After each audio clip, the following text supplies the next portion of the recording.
नमस्कार सभी बच्चों को। बेटा आप सभी का फिजिक्स पढ़ने के लिए बहुत बहुत स्वागत है। आज हम स्टार्ट कर लें। तो पिछली क्लास के अंदर बेटे MCG moving coil galvanometer topic पूरा हुआ, ठीक है ना। आज हम लोग करेंगे बेटे एसीएल, एम्पियर्स रूट लॉ। देखो एसीएल पहली बात तो सब ये टॉपिक नहीं है, जन्नत है। जो रोल वहाँ पर इलेक्ट्रोस्टैटिक्स के अंदर गॉस थ्योरम का है ना बेटे, वो यहाँ पर एसीएल का है। गॉस थ्योरम वहाँ पर क्यों पढ़ी गई सिलेबस में? सर कुछ बॉडी की ईएफआई हम आसानी से कैलकुलेट कर लेते हैं, वहाँ पे लॉन्ग वायर है, शीट है, होलोस्फीयर है।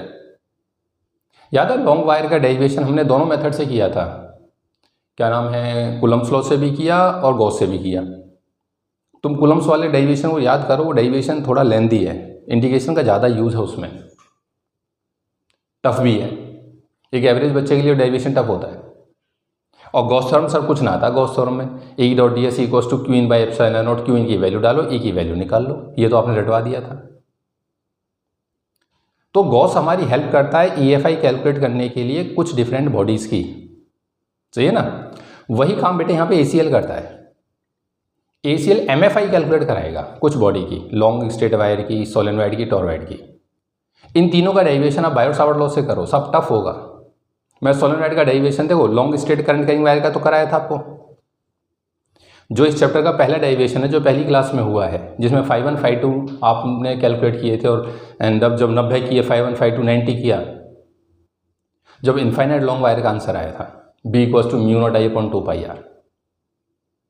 वो डेरिवेशन सिलेबस में है ही नहीं, डायरेक्ट वो नहीं है।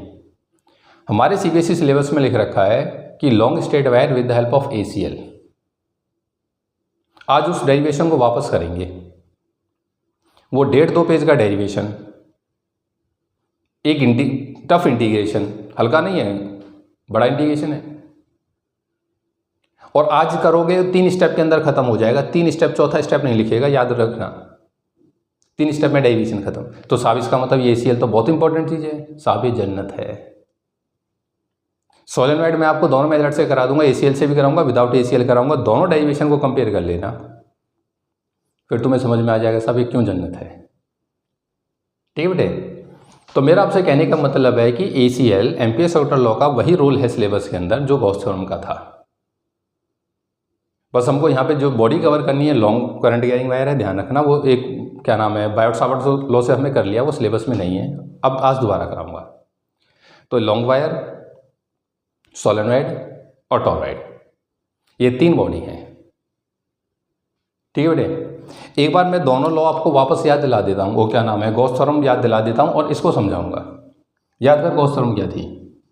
जब गॉस थ्योरम की स्टेटमेंट लिखते हैं, गॉस थ्योरम होती है बेटे E dot D S is equals to Q in by epsilon naught. याद कर, ऐसी स्टेटमेंट आ जाएगी। आज वाली स्टेटमेंट होगी कि B dot D L is equals to Q नहीं, B dot D L is equals to μ0I in. बच्चा बोला सर देखने में तो कुछ एक जैसी लगती है, लेकिन साइंटिफिकली दोनों में अंतर है। सर ये E डॉट डी एस है और ये B डॉट डी एल है। डी एस मतलब एरिया, इसे बोलते हैं सरफेस इंटीग्रल, इसे बोलते हैं line integral, LINE, line integral. और साइंटिफिकली अगर आप एंटर करोगे कंसेप्ट के अंदर तो क्लियर सुन लो, फ्लक्स के लिए, चाहे इलेक्ट्रिक फ्लक्स से आगे जाके मैग्नेटिक फ्लक्स भी आएगा, फ्लक्स के लिए, फ्लक्स किसी एरिया से क्रॉस करता है। फ्लक्स के लिए फील्ड का नॉर्मल कंपोनेंट रेस्पॉन्सिबल होता है, जो एरिया पर नॉर्मल होता है।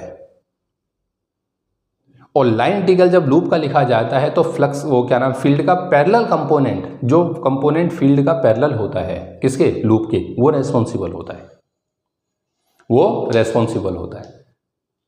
बात समझ में आई है। तो अभी मैं जब आपको मैग्नेटिक फ्लक्स कराऊंगा आगे, तो B डॉट डी एल और B डॉट डी एस में अंतर समझ में आ जाएगा आपको। अब इस थ्योरम को याद करो। पहली बात तो साहब ये थ्योरम नहीं थी, जन्नत थी, सही है। जैसे मैं आपको वही लॉन्ग स्ट्रेट वायर एक एग्जांपल दे रहा हूँ, ध्यान से सुनना। ये लॉन्ग वायर है, इनफाइनाइट लॉन्ग वायर है, चार्ज वायर था, ठीक है साहब, इनफाइनाइट है। किसी ने मुझसे कहा था इस पॉइंट के ऊपर MFI कैलकुलेट करो, इस पॉइंट के ऊपर। मैं करता क्या था, उस पॉइंट को लेते हुए गॉसियन सरफेस ड्रॉ कर देता था, पॉइंट को लेते हुए गॉसियन। अब जब रिजल्ट निकल करके आता था तो रिजल्ट E इक्वल टू आता था 2k लैम्डा बाय आर, ये आंसर आता था। रहा है ना, हम इसके अंदर थ्योरम अप्लाई करते थे, आंसर आता था। अब कंक्लूजन क्या था, इस थ्योरम की खूबसूरती क्या थी कि सर जो ये रिजल्ट निकल करके आता है ना, रिजल्ट ये इनफाइनाइट वायर की वजह से आया है, इनफाइनाइट वायर की वजह से। लेकिन इस फॉर्मूले को अप्लाई करते समय, सॉरी गॉस थ्योरम को अप्लाई करते समय जो क्यू इन था ये वही चार्ज रखा जाता है जो गॉसियन के अंदर है, मतलब ये वाला जो चार्ज है ना सिर्फ यही कंसीडर किया जाता है। याद आया, फॉर्मूले के अंदर आया हुआ E सिस्टम के दिए गए सारे चार्जेस की वजह से होता है या सारे चार्जेस की वजह से आता है, लेकिन फॉर्मूला अप्लाई करते समय क्यू इन वही चार्ज होता है जो गॉसियन के अंदर है। ये खूबसूरती थी। जो मन का कमजोर बच्चा होता है ना, इस थ्योरम को अप्लाई करते समय सोचता है कि यही इतना चार्ज कंसिडर किया है तो इस चार्ज की वजह से आंसर निकाल दिया, बाकी छोड़ दिया। नहीं साहब, अरे हाँ तो बोल, वही सेम कंसेप्ट यहां पर है, बिल्कुल सेम वही है बेटे।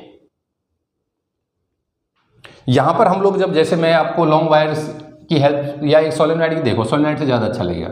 ये सोलेनॉइड है साहब, इनफाइनाइट लेंथ का सोलेनॉइड है, पता नहीं कितने टन है, पता नहीं कितने टन से साहब, और इस हिसाब से करंट घूमता है।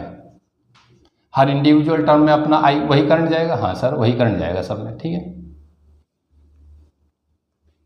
इसने मुझसे कह दिया कि इस पॉइंट के ऊपर एमएफआई कैलकुलेट करनी है, एमएफआई ध्यान रखना, इस पॉइंट पे एमएफआई निकालो, ठीक है। वहां पर गॉसियन सरफेस लेते थे, यहाँ एम्पियर लूप लिया जाता है। मैं पॉइंट को लेते हुए एम्पियर लूप कंसीडर कर लेता हूं, ये ले लिया, कुछ ऐसा लूप होगा बेटे। अब कहता है थ्योरम अप्लाई कर, तो जब ये थ्योरम अप्लाई होगी, फॉर्मूला अप्लाई होगा, तो इस फॉर्मूले में जो बी निकल के आता है ना बेटे, बी वो सिस्टम के दिए गए सारे चार्ज करंट की वजह से होता है, सारे करंट की वजह से। 1 2 3 4 5 6 7 8 9 10 11 12 13 14 इन्फिनिटी है। जितने सर्कुलर टर्न्स हैं, जितना भी करंट है, सबकी वजह से निकल के आएगा। लेकिन यहां पर जो करंट रखा जाएगा सिर्फ वही करंट होगा जो अंदर है लूप के। सर लूप के अंदर है 1 2 3 4, बस 4 दिखा रखे हैं आपने। ये अंदर गया है, ये गया है, ये गया है, ये गया है, सभी में आई करंट चल रहा है, तो यहां पर रखा जाएगा 4i। फॉर्मूले में आया हुआ बी सिस्टम के दिए गए सभी करंट कैरिंग वायर्स की वजह से होता है, लेकिन फॉर्मूला अप्लाई करते समय आई इन वही करंट लिया जाता है जो लूप के अंदर है, जो लूप के अंदर है। और आया नहीं आया, बस में वही खूबसूरत, बिल्कुल सेम वही है। तो जहां पर आपने जब ये हेडिंग डलेगी ना, डेरिवेशन तो चलो हम लोग करेंगे, अब सबसे पहले उसकी खूबसूरती ऑफ द रिलेशन, खूबसूरती ऑफ द रिलेशन या जन्नत। जन्नत क्या है साहब रिलेशन की? सर जन्नत है, लिख दो, हिंदी में लिख दो, जन्नत फॉर्मूले में आया हुआ बी, फॉर्मूले में आया हुआ बी सिस्टम के दिए गए सभी करंट कैरिंग वायर्स की वजह से होता है। आप लिख दो इस लाइन को बेटे, जन्नत ऑफ द रिलेशन, फॉर्मूले में आया हुआ बी सिस्टम के दिए गए सभी करंट कैरिंग वायर्स की वजह से होता है, लेकिन फॉर्मूला अप्लाई करते समय, फॉर्मूला अप्लाई करते समय आई इन वही करंट लिया जाता है जो एम्पीरियन लूप के अंदर होता है, जो एम्पीरियन लूप के अंदर होता है। बच्चा बोला ये एम्पीरियन लूप क्या सिस्टम है सर? भाई गॉस थ्योरम याद है, गॉसियन सरफेस तो याद है, याद है वहां पे कंसेप्ट लिखा गया था कि गॉस थ्योरम हर टाइप की सरफेस के लिए वैलिड है, लेकिन सभी सरफेसेस को लेके हम डेरिवेशन ड्राइव नहीं कर सकते। कुछ पर्टिकुलर सरफेस हमको रटनी पड़ती हैं जैसे डेरिवेशन आसान हो जाए, क्योंकि इसके अंदर ई डॉट डी एस चलता है। तो ये है E D S cos theta, E और डी एस के बीच का अगर थीटा बदलता रहेगा तो कर लो इंटीग्रेशन, ये तो ना हो सो। हर ds पे एंगल बदल के बैठ जाओगे तो कौन सॉल्व करेगा उसे? तो एंगल सेम चलना चाहिए बेटे टॉपिक के अंदर, कंसेप्ट के अंदर। तो एक कंसेप्ट वहाँ होता था कि सभी सरफेस के लिए गॉस वैलिड है, लेकिन सभी को लेकर के हम ड्राइव नहीं कर सकते, हमारे लिए टफ हो जाती है कहानी। तो सेम वही है, ACL हर शेप के एम्पियन लूप के लिए वैलिड है, हर शेप के, शेप कुछ भी हो, लेकिन डिफरेंट शेप्स को लेकर के हम ड्राइव नहीं कर सकते। हमें कुछ पर्टिकुलर सरफेसेस याद रखनी होती हैं, क्योंकि यहाँ पे भी भाई वही बात आ जाती है बेटे, ये है B.dl cos थीटा। अगर थीटा बदलता रहा तो डेरिवेशन हमसे होगा नहीं ये। तो नेक्स्ट मार्क करके लिख दो, ACL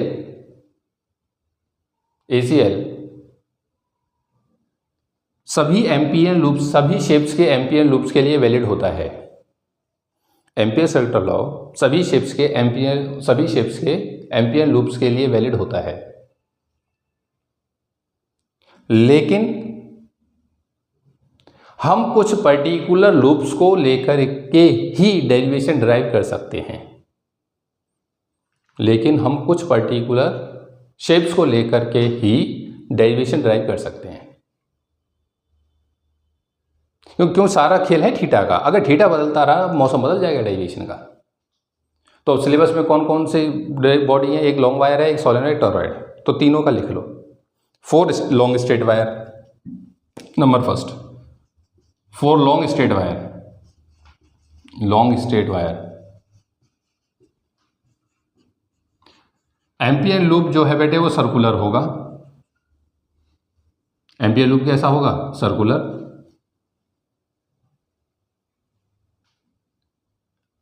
सोलेनॉइड का ये बनाई दिया 4 solenoid, rectangular, 4 solenoid rectangular, 4 torrid circular. ये 3 शेप आपको परमानेंट याद रखनी है। ये क्यों ली गई है शेप? ये इसलिए गई है, यहाँ पे थीटा सेम चलेगा। सही है? आप देखना कि जब हम लोग इसको कंसेप्ट पढ़ेंगे बेटे, अगर थीटा बदलेगा तो डेरिवेशन पॉसिबल नहीं है। ठीक है? तो ये है बेटे रिलेशन कि B.dl इक्वल्स टू होता है म्यू नॉट IK। ठीक है? बिल्कुल सेम वही है जो यहाँ पर है। अच्छा एक बात और साहब, जब हम लोगों ने गॉस थ्योरम कंसीडर करी थी, गॉस थ्योरम पढ़ी थी, तो अंदर जो चार्ज है वो नेट चार्ज लिया जाता था। नेट चार्ज का मतलब प्लस माइनस का ध्यान रखा जाता था। जैसे मान लो बेटे ये कोई सरफेस है, इसके अंदर चार्ज है, एक Q1 का है, एक Q2 है और ये माइनस का Q3 है और बाहर Q4 रखा है।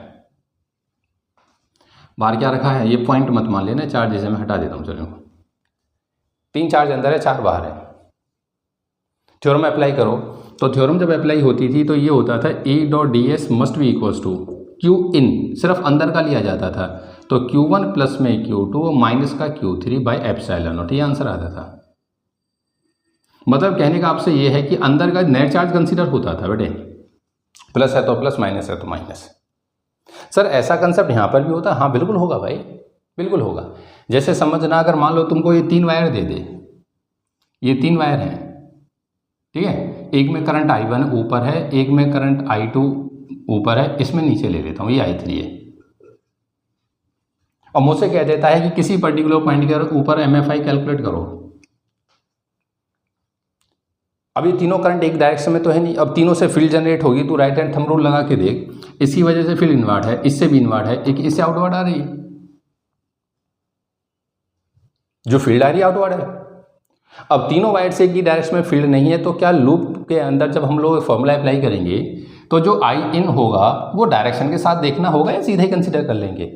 जैसे मान लो यही लूप बना देता हूं मैं, तो I इन मेरा I1 प्लस में I2 प्लस में I3 होगा या I3 को माइनस लिया जाएगा? देखो प्लस और माइनस जो करंट, पहली बात तो लिया जाएगा बेटे, प्लस माइनस का साइन लिया जाता है करंट के साथ, लेकिन उस प्लस माइनस को लेने का एक तरीका है। ये नहीं है किसी को प्लस मान लो, नहीं साहब, ये सारा खेल होता है एम्पियन लूप का, कि लूप के ऊपर आपने पाथ कैसा लिया हुआ है। पहले मैं आपको ये प्लस माइनस का ही खेल समझा देता हूं, सुनो। इन 3 वायर को ना बेटे, इन 3 वायर को मैं ऐसे कंसिडर कर लेता हूँ। इन 3 वायर को मान ले बेटे, एक वायर ये है जिसके अंदर I1 करंट आता है, एक वायर ये है जिसके अंदर I2 करंट आता है, ये भी एक वायर है जिसके अंदर चलो इसको ले लेते हैं इनवर्ड, ये I3 करंट है, और ये वायर है जिसके अंदर I4 करंट है। किसी ने मुझसे कहा इस पॉइंट के ऊपर MFI कैलकुलेट करिए P पॉइंट के ऊपर, ठीक है। पहले तो आप लोग ना वायर्स को समझिए, वायर क्या है। ये बेटे डॉट का साइन देखने का मतलब है कि वायर इस हिसाब से रखा हुआ, नॉर्मल टू द प्लेन हिसाब से, और डॉट का मतलब है करंट आपकी तरफ है, बाहर है। इसके अंदर भी करंट बाहर है, इसमें भी करंट बाहर है, लेकिन इसके अंदर करंट अंदर है, इनवर्ड है। मुझसे कहता है इस पॉइंट के ऊपर MFI कैलकुलेट करो, ठीक है साहब।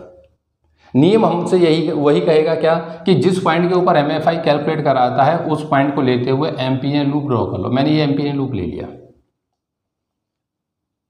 अजीबोगरीब शेप ले ली, कोई नहीं। बच्चा बोला आपने चारों अंदर नहीं, बाहर, मेरी मर्जी है, मैं कैसे भी करूं। और आया नहीं आया। बच्चा बोला क्या ऐसा भी पॉसिबल है मैं एक को भी अंदर ना लूँ? हाँ, आप एक को भी अंदर मत लो, पर लेकिन उसको अप्लाई करने का अंदाज बदल जाएगा, इसलिए कोई ना कोई वायर अंदर जरूर ले लेना, ठीक है। ये है। अब अपने मन में मैंने सोच के चलिए क्या है कि सर एक तार इधर आता है, एक इधर करंट लेके आता है, ये अंदर लेके जाता है। ये तीनों फिलहाल पैरेलल वायर्स हैं। पैरेलल होना कंपल्सरी नहीं है, लेकिन ये फिलहाल पैरेलल हैं।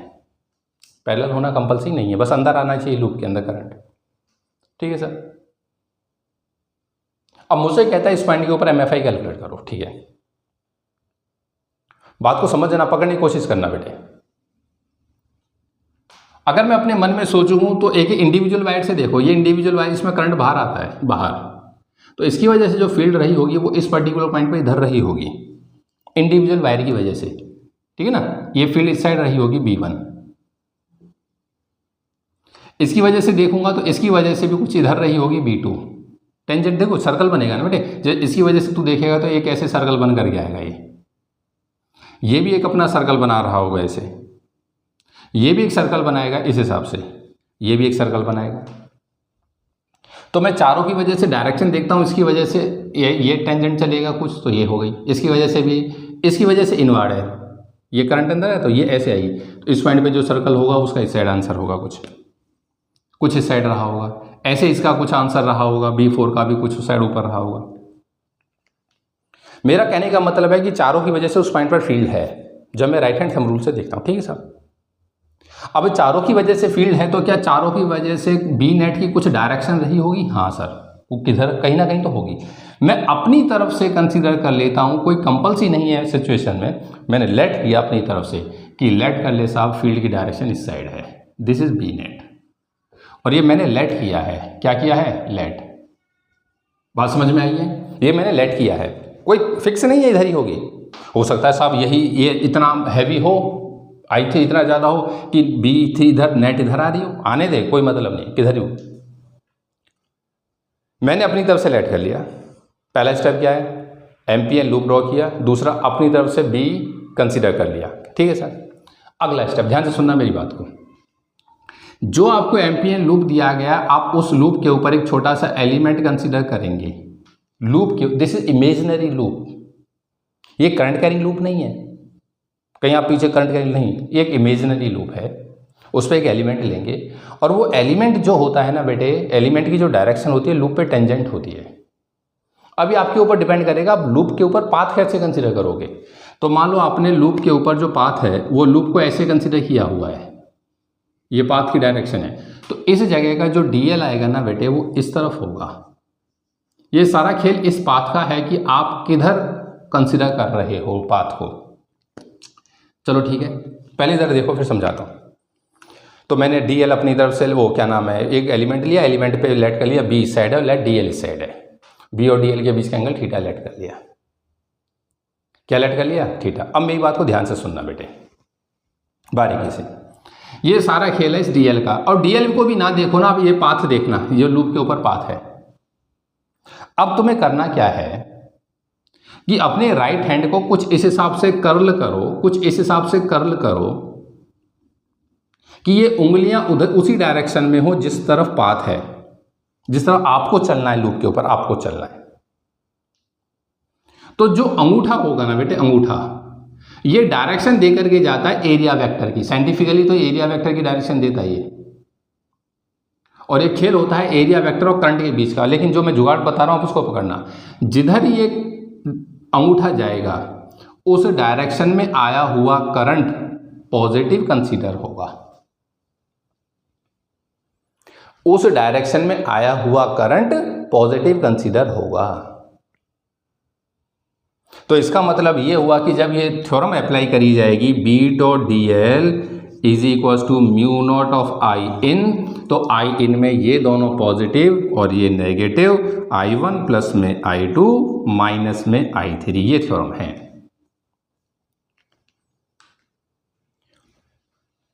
बात को पकड़ दोबारा ध्यान से, कुछ नहीं है साहब, जिस पॉइंट के ऊपर MFI पूछे पॉइंट को लेते हुए एम्पियर लूप डाल देना है। लूप लेने के बाद बी की डायरेक्शन, देखो आज मुझे नहीं पता है लेकिन कल डेरिवेशंस में पता होगी, वो पहले से फिक्स होती है। अब फिर खेल रह जाता है डीएल का कि आप डीएल किधर कंसीडर करोगे, आप घूमना किधर चाहोगे लूप के ऊपर। तो अगर आप जिधर आप घूमो उधर मर्जी आपकी, तो बेसिकली ये एंगल होता है बी और डीएल के बीच का, जो यहाँ पे आता है बी डॉट डीएल, और ये पॉजिटिव अंदर का नेगेटिव। एक बच्चा बोला नहीं सर मैं तो इस डेरिवेशन में उल्टा घूमूंगा। ये आपने 4 तार बना के दिखाए ना हमको, आपने बहुत तेज़ी दिखाई है, इस हिसाब से करके ये 4 वायर दिखा के यहाँ पे आपने वो लिया भी, ठीक है। और ये करंट मेरा I1 लिया, ये मेरा I2 है और ये मेरा I3 है, ठीक है सर। I4 बाहर है, I4 किधर है, बाहर है। फॉर्मूले में याद रहे बी चारों की वजह से आएगा, लेकिन कंसीडर वही कर रहे हैं जो गॉस के अंदर है, वो एम्पियर के अंदर, ठीक है सर। बच्चा बोला सर अब बी नेट लेट करो, इनकी वजह से जो बी नेट है वो फिक्स है, वो इस साइड है, ये तो हमने कंसीडर कर रखा है, बी नेट इस साइड है। फिलहाल मैंने लेट किया है, लेकिन डेरिवेशन करते समय मुझे पता होगा बी नेट किधर है, ठीक है। अब खेल रह गया डीएल का, अब खेल रह गया डीएल का। डीएल के अंदर मान लो बेटे मैं फॉर एग्जाम्पल अब की बार भाई ऐसे घूमना चालू कर देता हूँ, ये पाथ है डीएल का। तो यहाँ पे जब दिखाऊंगा तो एक एलिमेंट कंसीडर करूंगा, एलिमेंट के ऊपर डीएल की ये डायरेक्शन हो जाएगी सब, और अब की बार ये वाला एंगल हो जाएगा थीटा। अगर ये एंगल हो जाएगा तो अब की बार मैं जब थ्योरम अप्लाई करूंगा तो जो अंदर जा रहा है वो पॉजिटिव होगा, बाहर नेगेटिव होगा, तो सब ये पॉजिटिव जाएगा।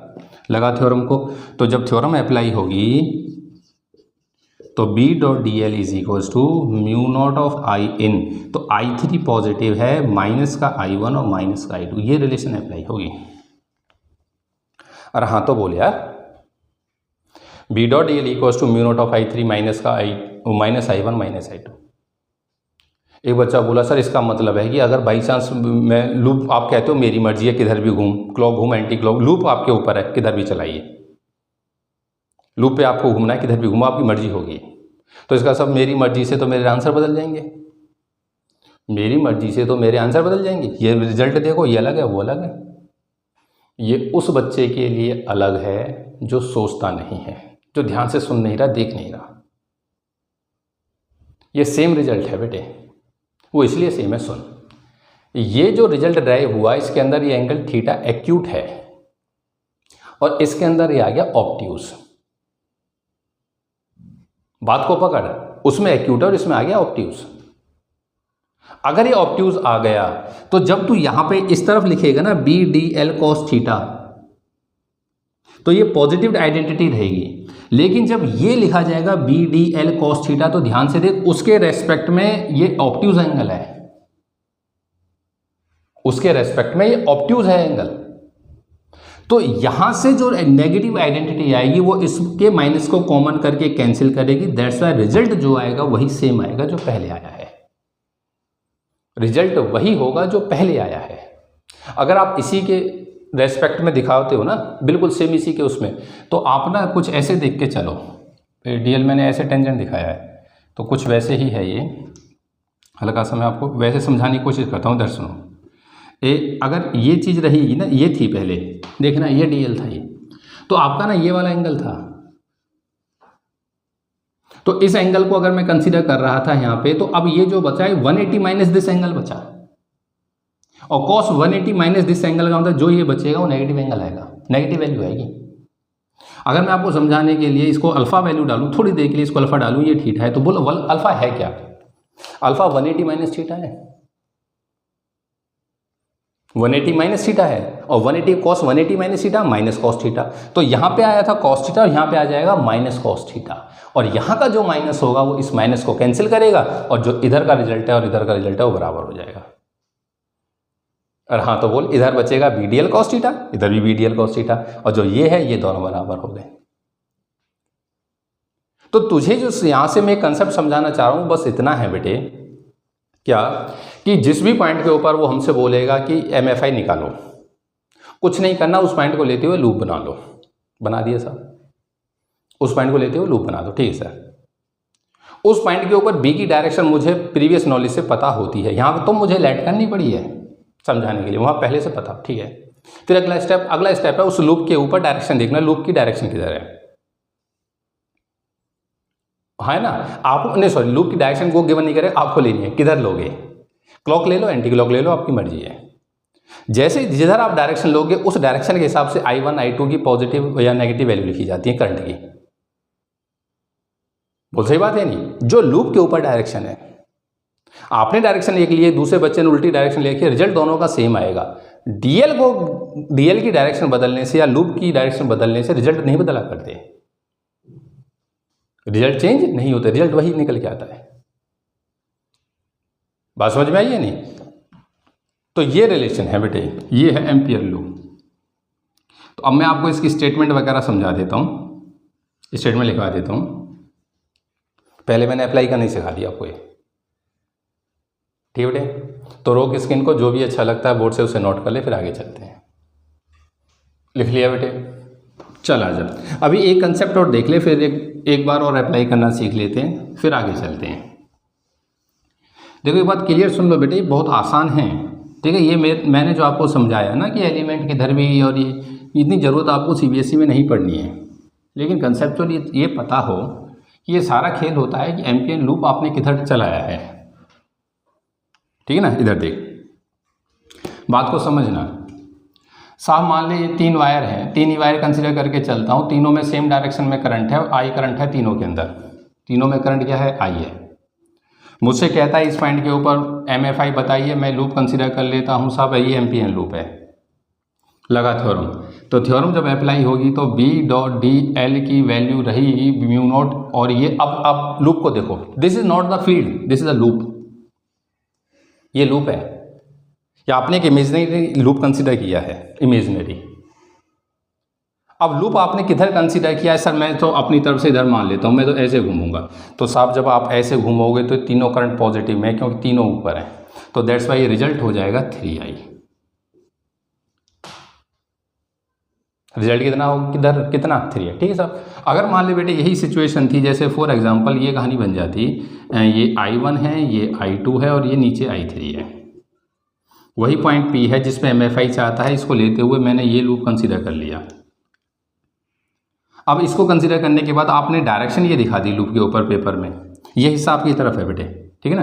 ये इसके पीछे से आया हुआ है, ये हिस्सा आपकी तरफ है, ये इसके पीछे से आया हुआ है, वायर्स के पीछे से, ठीक है। ये सिचुएशन है, आपने ये कंसिडर कर लिया, ठीक है सर। अब आपने जब लूप में ये दिखा दी तो कॉमन सेंस है, ऊपर वाले, अब मैं उंगलियों को कर्ल करूंगा, ऊपर वाले पॉजिटिव, नीचे वाला नेगेटिव जाएगा। लगा थ्योरम, तो थ्योरम अप्लाई करूंगा तो ये हो जाएगी B.DL is equals to mu naught of I1 plus में I2 माइनस में I3। ये सारा खेल है लूप का। और आया नहीं आया? देख कंपटीशन के अंदर यही सवाल पूछने का अंदाज देखिए बेटे, ये डिफरेंस आ जाता है अपनी CBSE में और कंपटीशन में। I1 करंट, I2 करंट और I3 करंट, बात समझ में आई है। और लूप मुझे ये दे रखा है,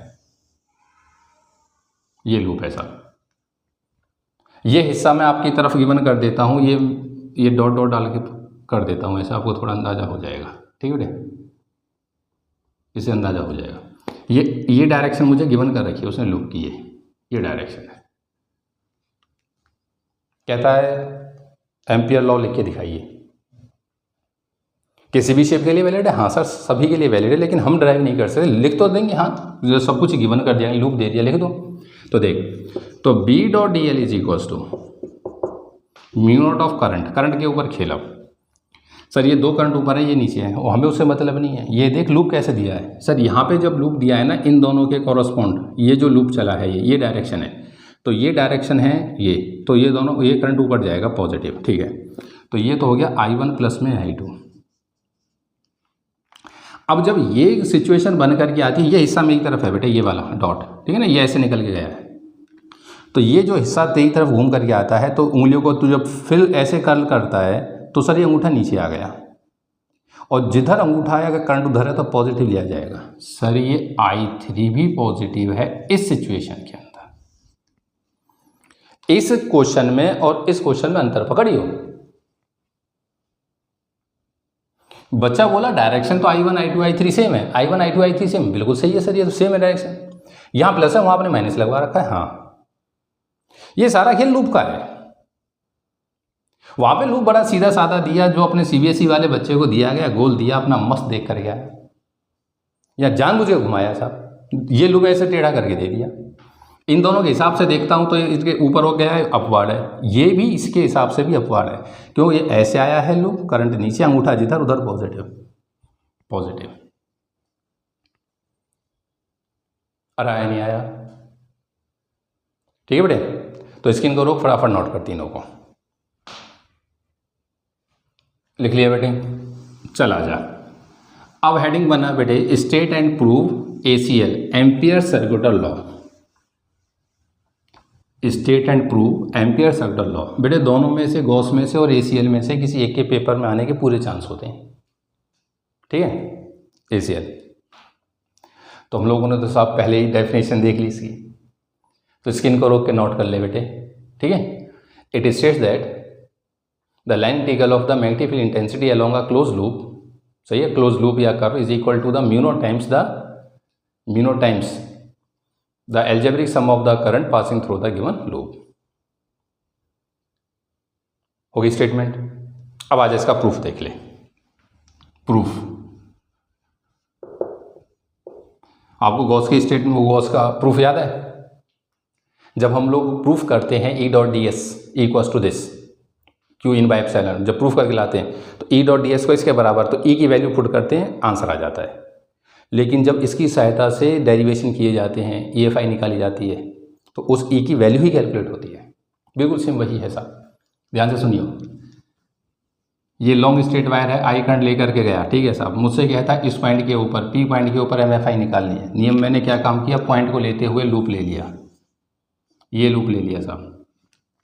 अब जितनी कहानी मैंने आपको पीछे समझाई है ना, और जो हमें ज़रूरत है उसमें अंतर देखना। पहली बात तो ये सर्कल क्या दिखाया मैंने, मैग्नेटिक फील्ड लाइन दिखाई है? नहीं साहब, ये मैग्नेटिक फील्ड लाइन नहीं है, ये एम्पीरियन लूप है। ये मैग्नेटिक फील्ड लाइन नहीं है, ये एम्पीरियन लूप है, ये ध्यान रखना। This is loop, Amperian loop है ये, this is not field line. अगला स्टेप, सर लूप के ऊपर ये देखो, जिस पॉइंट के ऊपर उधर MFI की डायरेक्शन क्या है? बच्चा बोला सर लॉन्ग स्ट्रेट वायर है, इस पॉइंट के ऊपर इनवर्ट जाएगी, तो मैं ऐसे दिखा देता हूँ जिससे एंगल आपको दिखा सकूँ। तो इस पॉइंट के ऊपर B की डायरेक्शन ये है। उसके साथ बात, सर मैंने लूप ऐसे कंसिडर किया है, तो मेरा DL इस पॉइंट के ऊपर इधर ही बन रहा होगा, ये मेरी DL की डायरेक्शन है। क्या साहब इन दोनों के बीच का एंगल 0 है? हाँ, ये 0 मैंने बनाया, मैं चाहता इसको 180 बना लेता एंगल को, एम्पियन लूप उल्टा घुमा दे, 180 एंगल आ जाएगा। लेकिन हम काम करते हैं सहूलियत के लिए, ठीक है ना बेटे। ये बहुत पुरानी कहानी है, पड़ी लाठी नहीं उठानी चाहिए। तो जो बताया जाता वैसे ही चलते रही। हाँ, अपोजिट करके देख लो, लेकिन यहाँ पर जब बात आएगी पेपर की तो जो बताया वही करके चलना है। B डॉट डी एल क्या 0 के एंगल पर है? हाँ सर, बोल सही बात है, तो लिख। तो sir B dot D L must be equals to, B dot D L must be equals to BDL cos 0। तो यहाँ पे डॉट लगा दिए, जब BDL cos 0। क्या बात समझ में आई है? 0 कैसे हो गया? मैंने कर लिया, मैंने एक पॉइंट लिया, पॉइंट को लेते हुए एम्पियर लूप बनाया, एम्पियर लूप के ऊपर वो देख लिया, उस पॉइंट पर वायर की वजह से फील्ड किधर है, और DL मैंने कंसीडर किया, दोनों के बीच का एंगल 0 सेट कर लिया, अच्छी बात है। B कांस्टेंट रहेगा, बाहर निकाल दे, इंटीग्रेशन ऑफ DL। बच्चा बोला क्या नाम कांस्टेंट क्यों रहेगा? कांस्टेंट, ये कॉमन सेंस है यार। आर की दूरी के ऊपर आपने फील्ड कैलकुलेट करी है, कांस्टेंट वायर है ना, आर बदल कैसे जाएगा?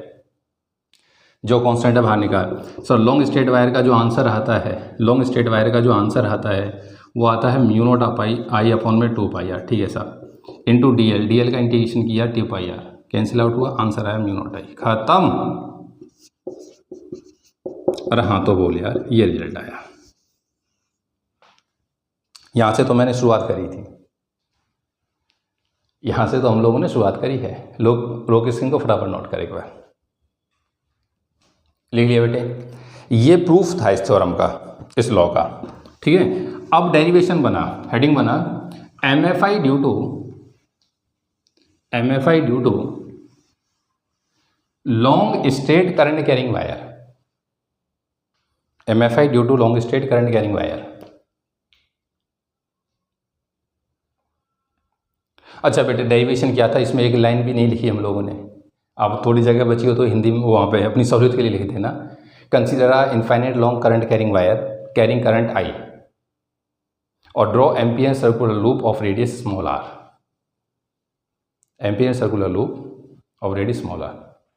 सर्कल क्यों ले रहे हैं, देख ले। अब सर्कल लेने से बेनिफिट क्या हुआ था, थीटा 0 हो गया साहब, ठीक है। अब देख कहता है एम एफ आई कैलकुलेट करो लॉन्ग स्ट्रेट वायर की। आ जाओ सब कर देते हैं, इधर देखिए ये लॉन्ग स्ट्रेट वायर है, ठीक है। कितना करंट लेके चला, आई, इस पॉइंट के ऊपर चाहता है, जिस पॉइंट के ऊपर चाहता है पॉइंट को लेते हुए एम्पियर लूप बना। सर एम्पियर लूप मैं तो सर्कुलर लेता हूँ, अब मेरे को बात समझ में आ गई है, और कोई शेप ले लूँगा तो अपने पैर पे कुल्हाड़ी मारने वाली बात हो जाएगी। आपने डायरेक्शन भी ऐसे ली है, डायरेक्शन इधर लेने का मतलब है कि डीएल की डायरेक्शन इधर हो गई, ये आपने फिक्स कर लिया। और लॉन्ग स्ट्रेट वायर की वजह से राइट हैंड थंब रूल कहता है बी भी इधर ही आएगा। सर डीएल और बी के बीच का एंगल 0 सेट कर लिया मैंने, हाँ। अब हमको बी कैलकुलेट करना है, ध्यान रखना बेटे। पिछले में हमने प्रूफ किया था, तो ध्यान से सुनियो। अकॉर्डिंग टू ACL क्या कि B dot DL is equal to होता है म्यू नॉट आई इन लिख दो, आई नेट लिख दो, एक ही बात है। यहाँ पर आई इन कितना है, सिर्फ एक ही तार है, आई करंट है, तो ये हो गया BDL cos 0 is equal to mu naught I. सब कुछ कांस्टेंट है, वो बी बाहर आ जाएगा, डीएल का इंटीग्रेशन हो जाएगा 2 पाई आर, ये हो गया mu naught I, 2 pi R upon में बी की वैल्यू हो गई म्यू नॉट आई अपॉन में 2 पाई आर। डेरिवेशन खत्म। और अगर तू कहता है सर मैं तो ग्राफ भी बनाऊंगा, क्योंकि छोटा सा डेरिवेशन है, ग्राफ बनाने से अच्छा महसूस होता है। और इसी डेरिवेशन को तुम पहले इस पेज को क्या नाम है, इस यूनिट का पहला पेज निकालो, इस डेरिवेशन को वापस देखो, डेट बेस का डेरिवेशन है ये। और हाँ तो बोले यार, जो मैंने अभी आपको एम्पियर लूप का ये ड्रामा जितना भी समझाया था ना, वो सिर्फ ये है, और नहीं भी समझा था तो भी काम चलता है। लेकिन आपको बात समझ में आनी चाहिए। पहली बात तो फील्ड लाइन नहीं है, ये लूप है। जैसे वहां पे सरफेस लेते थे, यहाँ पे एम्पियर लूप लिया जाता है। राय नहीं आया। दूसरा, थीटा हमारी मर्जी हम कितना सेट करें। तू कहता है सर मैं तो इसके अंदर ऐसे घुमाऊंगा, ऐसे घुमाऊंगा, ऐसे घुमा दूंगा, घुमा ले, तेरी मर्जी है साहब, घुमा उल्टा।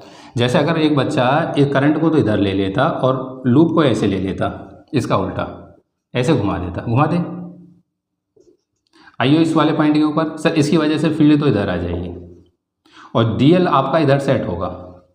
क्या एंगल 180 आ गया, हाँ कर, यहाँ पे ये हो जाएगा BDL cos 180, यहाँ माइनस आ जाएगा। और जब तेरा लूप ऐसे घूमा है तो करंट ऊपर है, तो करंट को माइनस लिया जाएगा, तो यहाँ का माइनस कट के यही आंसर देगा। तो क्यों पड़ी लाठी उठाई साहब।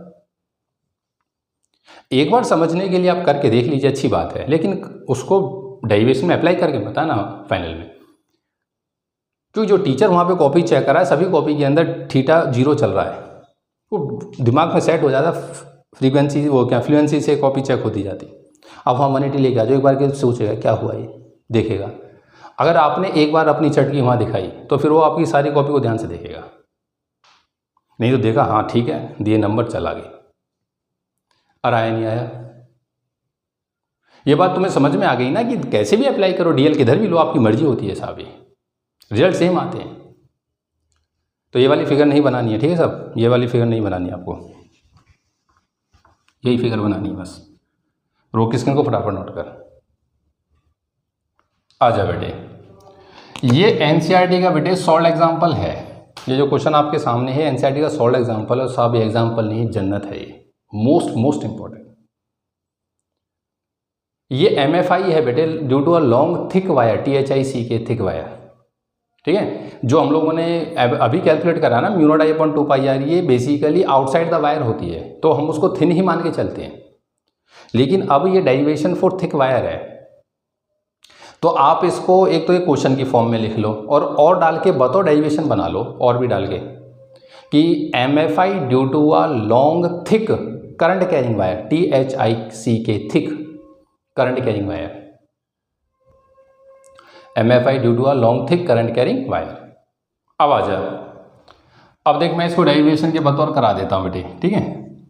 इधर सुनना, तो इसमें दो केस बना देते हैं कि when R is greater than A, मतलब ये है कि जब R की वैल्यू जिस पॉइंट पर MFI निकालते हो वो रेडियस से ज़्यादा है, और दूसरा बना देते हैं when R is less than A, when R is less than, ठीक है सब थिक वायर है।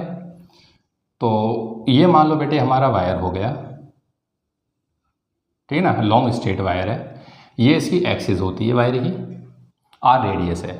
जिस पॉइंट के ऊपर MFI निकलवाता है बेटे वो उसके रेडियस से ज़्यादा है, मतलब ये वो पॉइंट है जहाँ पे MFI चाहता है। नियम कहता है पॉइंट को लेते हुए लूप बना दो, ये लूप बना दिया सर। लूप की डायरेक्शन अब बेटे मैं हमेशा यही लेता हूँ, क्यों सर, 2 बार लूप ले चुका सर्कुलर और दोनों बार आपने θ0 किया, मैं भी θ0 ही रटता हूँ, तो मैं हमेशा ऐसे ही लूप ले करके और यहाँ पे बिना किसी से कहे थीटा की वैल्यू 0 सेट कर लेता हूँ, थीटा की वैल्यू 0। अब तुम बड़े बच्चों ध्यान से सुनना बेटे, देखो जो ACL है ना, एम्पियर सर्कुलर लॉ, ये स्टडी करंट के लिए ही वैलिड है, ध्यान रखना। मतलब एक प्रकार से कहूँ तो अभी बोलो तो अब DC करंट के लिए, ठीक है, जो DC है उसी को हम लोग स्टडी बोल के चलते हैं। और DC या स्टडी करंट की एक आदत होती है बेटे, ऐसे चलता है वायर के अंदर जैसे सबमर्सिबल में पानी चलता है, बिल्कुल पूरा भर के, इस हिसाब से। तो जो I करंट है ना वो लूप के अंदर है, तू ध्यान से देख, पूरा करंट भर के चल रहा है।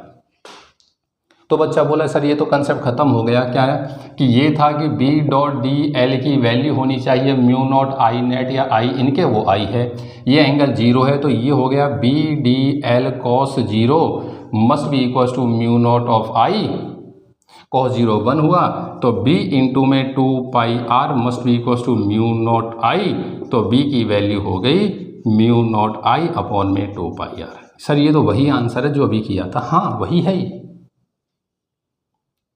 भाई। वायर थिन हो थिक हो हमें क्या मतलब, हमें तो करंट से लेना देना, करंट पूरा लूप के अंदर था, आंसर सेम आया। खेल जो है वो असली ये है बेटे, क्या कि साहब अगर अंदर पूछ लेता है ये वायर है, अब इस कंसेप्ट को पकड़ना बेटे, ये है मेन, ये इसकी एक्सिस होगी, ठीक है सर। इसका रेडियस मुझे A गिवन था, लेकिन जिस पॉइंट के ऊपर MFI निकलवाई है वो यहाँ है, P अंदर है, और मैं लूप लूंगा, अब ये लूप आएगा। अब मैं आपको समझाने के लिए इस लूप को अगर यहाँ पे दिखा दूँ, यहाँ पे दिखा देता हूँ, बात वही है बेटे, ठीक है, इस हिसाब से। तो तुम बड़े बच्चों सोच के देखो कि करंट जो है वो पूरे में से निकल के जाता है, करंट पूरे में से निकल करके जा रहा है ऐसे, लेकिन हमें सिर्फ वही करंट चाहिएगा जो लूप के अंदर है, हमें बाहर वाले करंट से तो मतलब ही नहीं है। B.DL वाले फॉर्मूले में I नेट वो करंट होता है जो लूप के अंदर है। कहने का मतलब जो इस हिस्से से करंट निकल करके जा रहा है ना, ये वाला करंट चाहिए मेरे को, ये मेरे लिए I इन है, क्योंकि अभी पर पॉइंट यहीं पर है। जो करंट यहां होकर के निकल गया हमें उससे मतलब नहीं है। तो बच्चा बोला सर पहले तो I इन निकाल, हाँ I इन निकालना होगा। कैसे निकालूं, तो ऐसे निकल जाएगा, पाई A स्क्वायर जो एरिया है, पाई A स्क्वायर, उस एरिया में से I करंट निकल करके जाता है, सही है, तो सब पाई ऑफ R स्क्वायर में से कितना जाएगा, तो I अपॉन में पाई ऑफ A का स्क्वायर इंटू में पाई ऑफ R का स्क्वायर। यहाँ से कंफर्म हो गया I इन की जो वैल्यू है वो I R स्क्वायर अपॉन में A स्क्वायर है। अरे हाँ तो बोल यार, I इन तो वो करंट है ना जो लूप के अंदर आएगा। अब मोटा तार है साहब, उसके अंदर आप MFI चाहते हो किसी पॉइंट के ऊपर, तो उसके अंदर होकर तो बस उतना ही करंट जाएगा, हाँ तो निकाल दिए यूनिटरी मेथड से, अगर ये निकला तो ख़त्म हुआ सब। आ जा, क्या सर्कुलर लूप लिया है? हाँ सर। क्या B D L cos zero लगेगा? हाँ सर। मैं बार बार नहीं दिखाता हूँ। हाँ सर। क्या ये म्यू नॉट आई इन के बराबर होगा? हाँ सर।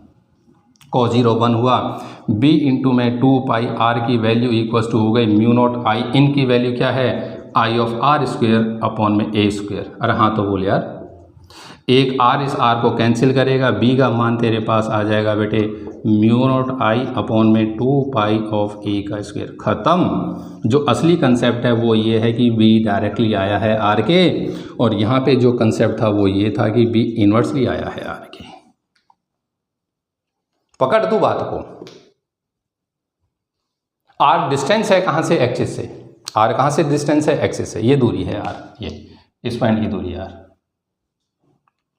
एक बच्चा बोला सर आर की वैल्यू अगर 0 हो जाती तो बी 0। यस, ये तो मैं पहले दिन से बायोट-सावर्ट लॉ से जानता हूँ। एक्सिस पे एमएफआई नहीं होती भाई, मोटा तार है कहीं भी इसकी एक्सिस तो रही होगी, एक्सिस पे एमएफआई नहीं होती, बायोट कहता है। ये यहाँ पे भी प्रूफ हो गया।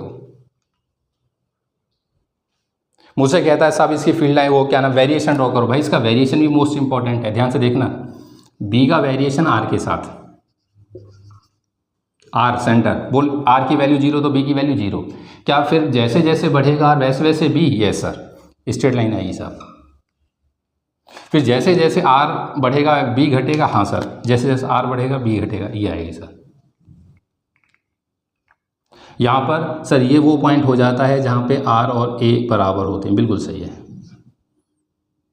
ये अंदर का आंसर है, बाहर का है। ये बी डायरेक्टली टू आर वाला है, ये बी इन्वर्सली टू आर वाला है। ये वेरिएशन है। अरे हाँ तो बोल यार। अब तो ध्यान, हमको ना बस ये वाला कॉस जीरो का खेल खेलना है। हमको तो सर्कुलर एक जगह रेक्टेंगल आएगा, बाकी सर्कल ही सर्कल है। और जहाँ सर्कल है ना डी एल कॉस जीरो, कोई थीटा वीटा एम्पियर लूप सब रखा रह जाता है सीबीएसई में। और आया नहीं आया, वो तो कोई कंसेप्चुअली लिखवा ले, एक अलग बात है। नहीं तो डेरिवेशन करते समय तो सर्कुलर लूप है, सर्कुलर लूप थीटा जीरो, फिर कोई नहीं देखता इनको, फिर तो डेरिवेशन याद होते। और आया नहीं आया, रोक स्क्रीन को फटाफट नोट कर। देख बेटे नेक्स्ट पारा। अब ये क्वेश्चन सीबीएसई पूछ चुकी है। 16 एग्जाम्पल तो पता नहीं साहब कितनी बार आ लिया ये जो भी किया था। अब ये क्वेश्चन बेटे उसी पर बेस है। कई बार ऐसा भी हुआ है कि ये 2 मार्क्स में और वो 3 मार्क्स में, तो मतलब 5 नंबर के दोनों क्वेश्चन एक साथ आए, ये 2 पार्ट बन के। वही आई करंट चलता है, यूनिफॉर्म क्रॉस सेक्शन का वायर है, थिक वायर है, कहता है करंट वो एमएफआई कैलकुलेट करिए सरफेस से a/2 पर a/2 नीचे। ठीक है सर, तो एक बार स्क्रीन को रोक के क्वेश्चन नोट कर ले। इधर देख, क्वेश्चन समझ में आया क्या है बेटे? क्वेश्चन ये है, मैं फिगर बना लेता हूँ इसकी।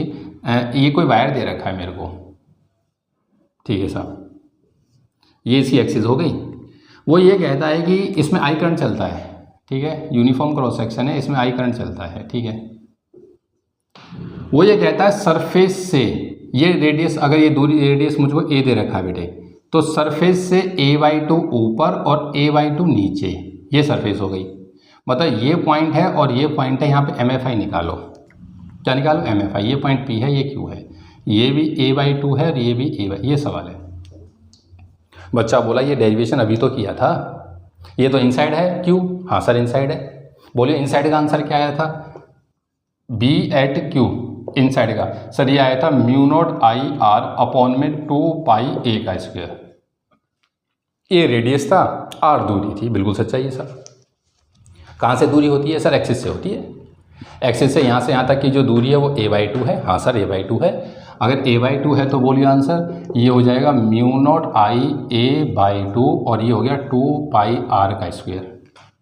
कुछ कटता है? हाँ सर कुछ कटता है, सॉरी यहाँ आई लिख दिया, ये ए का स्क्वायर, ये ए से ए गया, ये आंसर हो जाएगा म्यू नॉट आई अपॉन में 4 पाई ए, प्रथम समीकरण। अरे हाँ तो बोल यार, बात समझ में आई है? ठीक है सर, आजा। अगर वो चाहता है पी के ऊपर सर पी का ये आंसर है, ये आएगा म्यू नॉट आई अपॉन में 2 पाई ऑफ आर का स्क्वायर। ठीक है, तो mu naught I 2 pi, R कहाँ से नपता है सर? एक्सिस से। एक्सिस से ये है ए और ये a/2, 3a/2 हो गया, ये हो गया 3a/2, 2 से 2 गया, आंसर आया म्यू नॉट आई अपॉन में 3 पाई ए। क्या कुछ कटता है?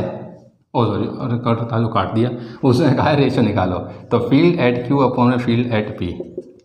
तो बोलियो बेटे बड़े बच्चों, सीधा कट के कैंसिल हो गए 3/4। हाँ सर 3/4। अरे हाँ तो बोल यार, ये आंसर आया इनसाइड और आउटसाइड। कहने का मतलब है जो पिछला डेरिवेशन था ना उसका यूज़ करिए बेटे, ये डायरेक्ट रिजल्ट का। ठीक है, रोक इनको नोट कर लिख लिया बेटे। देखो ये तो थिक वायर की वजह से हो गया, ठीक है, मोटा तार था भरा हुआ। ये अगर बेटे होलो वायर से भी पूछ लेता ना, होलो से, आप चाहो तो इसको बतौर हेडिंग बना के लिख दो, MFI due to hollow current carrying wire, hollow, और एक situation R greater than A और एक आर लेस देन ए। अब होलो वायर है बेटे, बड़े बच्चे हो, अब इधर देखो, होलो का मतलब क्या है? होलो का मतलब है कि सरफेस पर करंट रहेगा, अंदर तो कोई है नहीं तो करंट चलेगा कहाँ से? करंट तो सरफेस पे चलेगा, है ना। वो कहता है बाहर चाहिए, इस पॉइंट के ऊपर MFI चाहिए आर की दूरी पे। अब बार बार मैं सर्कल नहीं बनाता, वो एम्पियर लूप दुनिया जानती है सर्कुलर होता है सर। तो नियम हो गया B.dl is equal to mu naught I, पूरा आई करंट अंदर है लूप के यहाँ, ये हो गया B इंटू में 2πr equal to mu naught I. तो B की वैल्यू हो गई म्यू नॉट आई अपॉन में 2π। बच्चा बोला हर बार वही रिजल्ट आ जाता है, हर बार वही आ रहा है सर, लॉन्ग वायर तो वही देगा यार। अब तुम समझ रहे हो ना, एम्पियर लूप में बार बार नहीं देखनी होती डायरेक्शन, ये सर्कुलर ही सर्कल है सिलेबस में। अब कहता है होलो इनसाइड बताओ। अब तुम बड़े बच्चे हो साहब, क्या हो बड़े बच्चे, देख करंट तो रह गया सरफेस पे, करंट तो चलता है सरफेस में, क्यों? मटेरियल यही है तो करंट मटेरियल में रहेगा। और फील्ड पूछने चला गया इनसाइड, सब करंट बाहर है, फील्ड और निकलवाते हो अंदर, हाँ या ना। तो बोल सर नियम लगेगा कि B.dl is equal to mu naught I in. Sir loop के अंदर ध्यान से देखो, करंट नहीं है, करंट तो सरफेस पे चल रहा है। तो ये हो गया B.dl is equal to mu naught into में 0। तो this implies B equal to 0, खत्म। अरे हाँ तो बोले यार, ये होलो वायर का हो गया, ठीक है बेटे। तो ये डेरिवेशन थे, कुछ छोटी छोटी मगर मोटी मोटी बातें। मिलते हैं अगली क्लास में, तब तक आप सभी का बहुत बहुत धन्यवाद।